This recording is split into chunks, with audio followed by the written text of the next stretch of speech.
Hi guys, what's going on? How are you? Emmanuel here, Joshua. I'm so psyched out for today's video. So, a lot of people out there have been asking us and making comments about different synonyms and different expressions And the importance of learning. correct, to convey different ideas. So, Joshua and I were having a conversation the other day about this topic, and we always find ourselves jumping to the same conclusion, right? Exactly. So, what conclusion am I referring to? Or what conclusion am I talking about?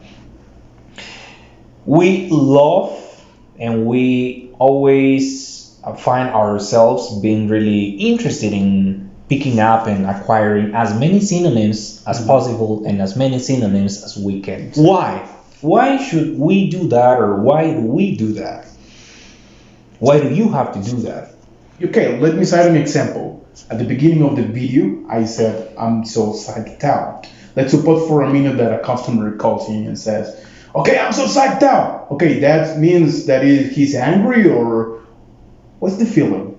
He's happy. Right. So, and as a matter of fact, now that you mentioned the word happy, how many synonyms do you guys know to express the feeling of happiness? Do you just know happy?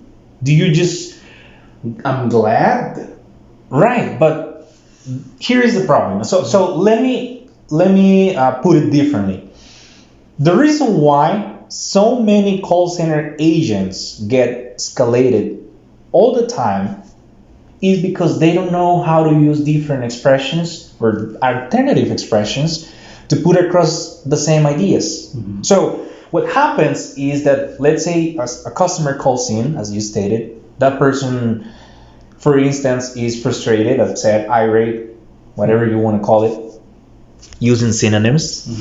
I'm taking advantage of that. So, and you keep repeating the same thing over and over and over. And we already know that frustrated customers keep asking the same questions. Why do they do that? Because they are frustrated. They just want a simple answer. But what happens is that an experienced call center agents who don't know a lot of vocabulary keep repeating the same ideas, and that frustrates the customer even more and more, and the customer ends up asking to speak with someone else, supervisor, manager, whatever. So again, guys, you have to learn as many idioms as possible, as many expressions as possible, because native English speakers, they know a lot of different expressions. And sometimes they don't even realize what they are saying. They just say what comes to mind first. They don't care about saying happy, elated, psyched up, fired up. They just say whatever they want to, because there are multiple words and expressions to put across the same idea. They don't limit themselves to just say, "I'm happy." "Oh, I'm so happy." No, they just say, "I'm elated, I'm happy, I'm psyched up. I'm dope. I'm dope. I'm stoked. I'm stoked." Right. So they just use natural words because they have multiple ways to express the same ideas. So the tip of the day, you have to pick up as many synonyms as you can, because again, Joshua gave you an example, a very good example, by the way. Sometimes these customers call us and say something at the beginning of the call. Sometimes we don't know whether that person is excited, happy, or what that person is feeling, because if you know, or if you can identify what that person is feeling, you can provide a better customer service. And that's talking about working as a call center agent. But what if you have a casual conversation with somebody on the street? What would you do if somebody comes up to you on the street and asks you something, and they want to know something, or they just want to strike up a conversation with you? What happens if you're not ready? So you guys won't be able to have a normal conversation because you lack vocabulary. So what do you think about that? Yeah, bro, the same thing. I always say that You definitely know or get to know different synonyms in order to get prepared for any occasion, for any situation that you may find. So that's the reason why you gotta learn a lot of synonyms, and that's the reason why so many people keep asking, okay, Joshua, Emmanuel, but how come is this so important to learn? I mean, I got all the information by context. Is that true?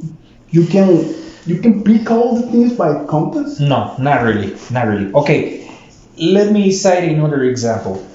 The other day I was talking to a friend of mine whose English is not the best, not to say is bad. That person keeps telling me, hey, I just need the most important words to understand a customer. And I'm like, no, absolutely not. That's so mediocre of you or of her because it's a woman. You're going to find yourself not being able to understand a lot of different expressions that a customer uses if you pretend to just pick up the most important words, because sometimes certain customers are very specific when they are expressing something. What if a person is going through a serious issue? Let's say they are going through a situation in which they got mugged, they got robbed.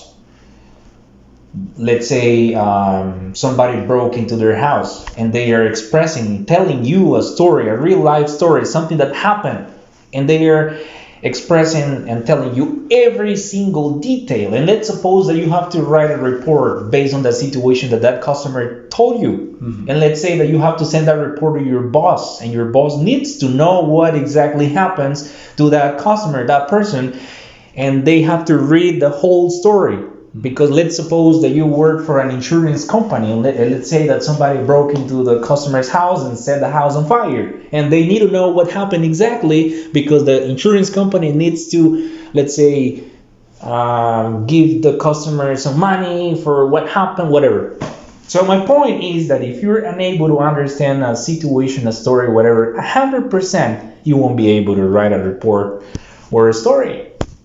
What do you think? Did you remember the video that I uploaded a couple of weeks ago? I was telling the story of that time when I received a call and the customer said, okay, could you please give me the 411? I do. And I didn't know the word by that time, and I kept thinking that the person or the customer was asking me about policy or about a report or something. It sounds like 911. Exactly. So you get confused. If you don't know the meaning of that, you get confused. You get baffled.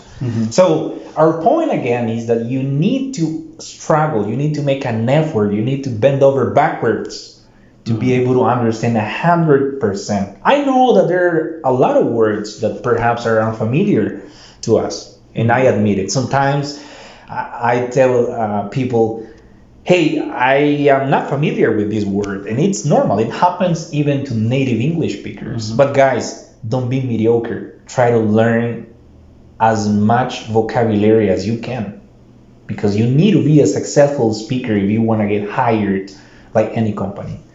Otherwise, a lot of companies are going to turn you down during a job interview. Why? Because your vocabulary is not good enough.